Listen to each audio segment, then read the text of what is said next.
नमस्कार, जय हिंद। मैं झारखंड की इस पवित्र धरती पर आज महागामा विधानसभा में अपनी बहन, आपकी विधायक, झारखंड की मंत्री दीपिका पांडे सिंह के लिए आई हूं।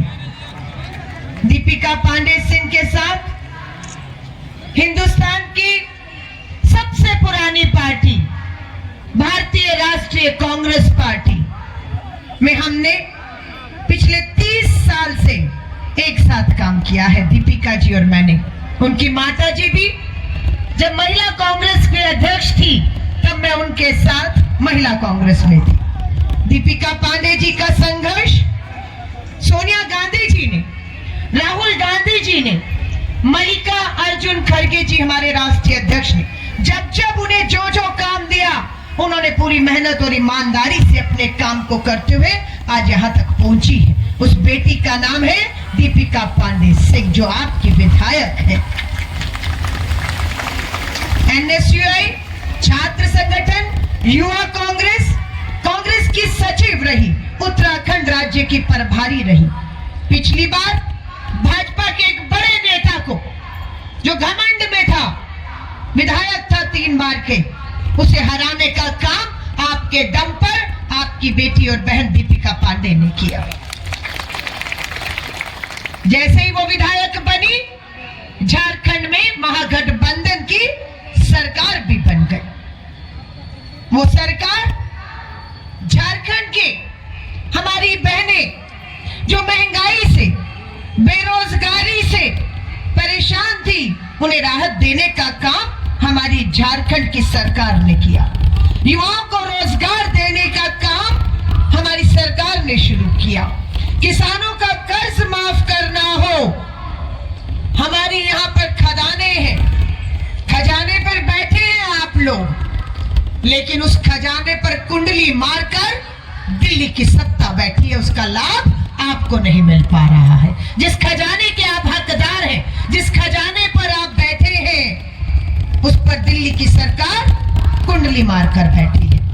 1,30,000 करोड़, 1,30,000 करोड़ आपके बकाया है दिल्ली की सरकार पर। आपको लेना है उनसे, आपको देना नहीं है। आपका हक, आपका पैसा दिल्ली में बैठी भाजपा की सरकार मारकर बैठी। मुख्यमंत्री हेमंत जी ने मांगा, दीजिए हमारा पैसा हमें, हम योजनाओं पर लगाएंगे, हमारे बुजुर्गों को पेंशन मिले, विधवा बहनों को पेंशन मिले, बेटियों को पढ़ाई हो, शादी हो, उनके खातों में पैसा डालने के लिए पैसा दीजिए। मुख्यमंत्री हेमंत सोरेन जी लड़े, राहुल गांधी जी ताकत बनकर खड़े रहे, लेकिन क्या हुआ? आपका हक का पैसा देने की बजाय उस जुझारू मुख्यमंत्री की आवाज को खामोश करने की कोशिश की गई। साजिशें हुई, झूठे मामले अपनी ईडी से डलवाए और आपकी सरकार, चुनी हुई सरकार, चुना हुआ मुख्यमंत्री को पद से हटाकर जेल भेज दिया। इन्होंने जेल भेज दिया। ये सोच रहे थे हेमंत सोरेन डर जाएगा, झुक जाएगा, झारखंड के लोगों के हितों से समझौता कर जाएगा, लेकिन उसने ऐसा नहीं किया। उसने कुर्सी छोड़ी और जेल जाना चुना और राहुल गांधी जी ताकत बनकर खड़े हो गए। भारत जोड़ो न्याय यात्रा यहां से गुजरी। राहुल गांधी जिंदाबाद, सोनिया गांधी जिंदाबाद, हेमंत सोरेन जिंदाबाद। राहुल गांधी जी की भारत जोड़ो यात्रा ठीक उसी समय झारखंड की धरती पर पहुंची जब दिल्ली में बैठी सरकार आपके हक अधिकार नहीं दे रही थी। साजिशें करके चुनी सरकार को कमजोर करके मुख्यमंत्री को हटाने की कोशिश कर रही थी। मुख्यमंत्री जेल गए, लेकिन हम ताकत बनकर खड़े रहे क्योंकि वो झुकाना चाहते थे, वो झुके नहीं। और आज क्या सच्चाई है? वही हेमंत सोरेन बाहर आते हैं और दोबारा मुख्यमंत्री के पद पर बैठते हैं, क्योंकि उस पद पर बैठाने का हक आपने दिया, उन्हें आपने यह हक दिया। क्यों हेमंत सोरेन जी और कांग्रेस की गठबंधन की सरकार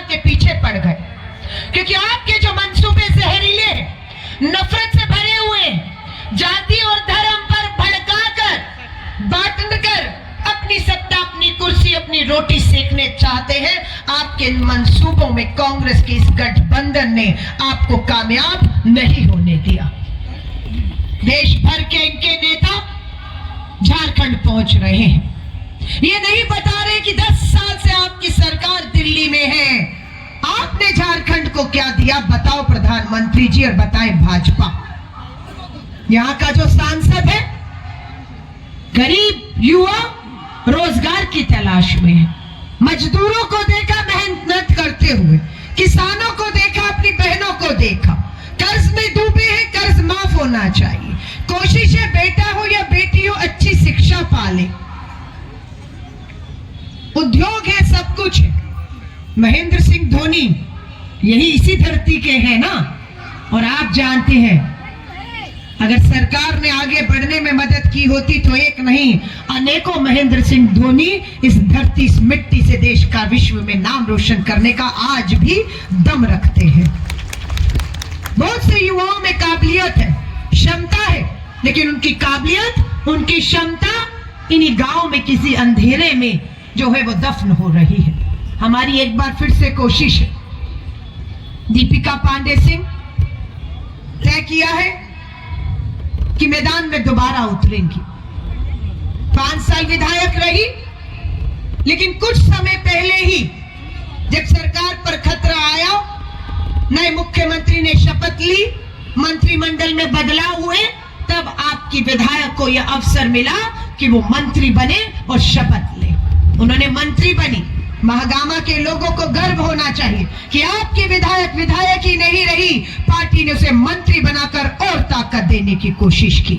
आज भी दीपिका मुझे कहती हैं कि थोड़ा समय और मिल जाता, उनके दिमाग में बहुत सी ऐसी योजनाएं हैं जो हमारी बहनों को ताकत देंगी, युवाओं को ताकत देंगी, महागामा के विकास को आगे बढ़ाएंगी। थोड़ा समय और मिल जाता। मैंने दीपिका जी को कहा, थोड़ा समय नहीं, महागामा की जनता पर विश्वास रखो, ये दोबारा पूरे 5 साल तुम्हें देने जा रही है, पूरे 5 साल मिलेंगे। और विधायक बनते ही मंत्री की शपथ दोबारा लेंगी और पूरे 5 साल मंत्री रहेंगी और महागामा की जनता के साथ किए गए एक एक वायदे को पूरा करेंगी। आज उन्होंने अपना नामांकन दाखिल कर दिया है, वो नामांकन से यहां पर लौटेंगी। तो मैंने सोचा कि मैं आपके और आपकी विधायक के बीच में कोई बाधा ना रहूं, इसलिए उनके आने से पहले मैंने मंच से निवेदन किया कि मुझे आपसे बात करने का मौका दिया जाए। आज पूरा देश एक कठिन दौर से गुजर रहा है। राहुल गांधी जी को भारत जोड़ो यात्रा, भारत जोड़ो न्याय यात्रा, नारी न्याय, युवा न्याय, किसान न्याय, श्रमिक न्याय, भागीदारी न्याय की बात करनी पड़ी। क्यों जरूरत पड़ी राहुल गांधी जी को ये यात्राएं करने की? ये यात्राएं राहुल गांधी जी की अपने लिए नहीं, इस देश की 140 करोड़ की आबादी के लिए की गई यात्राएं थी। पहले दक्षिण से, केरला से कश्मीर तक, फिर पूरब से पश्चिम, पूरा उत्तर भारत, गुजरात, महाराष्ट्र तक यात्रा करते हैं और आपके बीच से गुजरते हैं, क्योंकि आज खतरा है हमारे बाबा साहब अंबेडकर द्वारा लिखे गए संविधान को खतरा है। अगर हमारा संविधान खतरे में आया तो मेरी बहनें आप भी समझ लो, देश का किसान, जवान, आधी आबादी, हमारे इस संविधान में मिले हक अधिकार, गरीब और मजदूर, आपके हक अधिकार छीन लिए जाएंगे अगर संविधान को आज आई। आज आपकी हमारी लड़ाई भारत के बाबा साहब अंबेडकर द्वारा लिखे गए संविधान को बचाने की लड़ाई है। ये बहनों से बताना चाहती हूँ, जब देश आजाद हुआ आपको वोट का अधिकार नहीं था, दोयम दर्जे का माना जाता था इस आधी आबादी महिलाओं को कि नहीं, ये अधिकार पुरुषों के पास होना चाहिए, महिलाओं को वोट का अधिकार नहीं। क्यों? महिलाओं के पास सोच नहीं, महिलाएं अपना अच्छा भला बुरा नहीं समझ सकती, महिला अपने एक वोट से अपना नेता नहीं चुन सकती, ये सोच थी। लेकिन बाबा साहब अंबेडकर जब संविधान लिख रहे थे, हम धन्यवाद करते हैं कि उन्होंने हमें बराबरी पर लाकर खड़ा कर दिया और पुरुषों के साथ साथ हम आधी आबादी महिलाओं को वोट का अधिकार दे दिया, जिसका नतीजा है कि आज हमारी बहन बेटियां चुनावी मैदान में खड़ी होती है, पंच और सरपंच बनती है, नगर निगम में जाती है, मेयर बनती है, विधायक बनती है दीपिका पांडे सिंह जैसे, और मंत्री बनती है। ये उसका नतीजा है, हमें अधिकार मिला। ये संविधान में गरीब हो या अमीर हो, पहले खाइयां थी, संविधान में इस बात का ध्यान रखा गया कि जो देश की संपत्तियों पर, संसाधनों पर हक अधिकार अमीरों का है, उनके बच्चों का है, वही अधिकार इस देश के संविधान ने हर गरीब, मजदूर और किसान को दे दिए, बराबरी के हक और अधिकार। लेकिन आज दिल्ली में बैठी सरकार उस संविधान के तहत काम नहीं कर रही, इसलिए हम कहते हैं संविधान खतरे में है। वो गरीब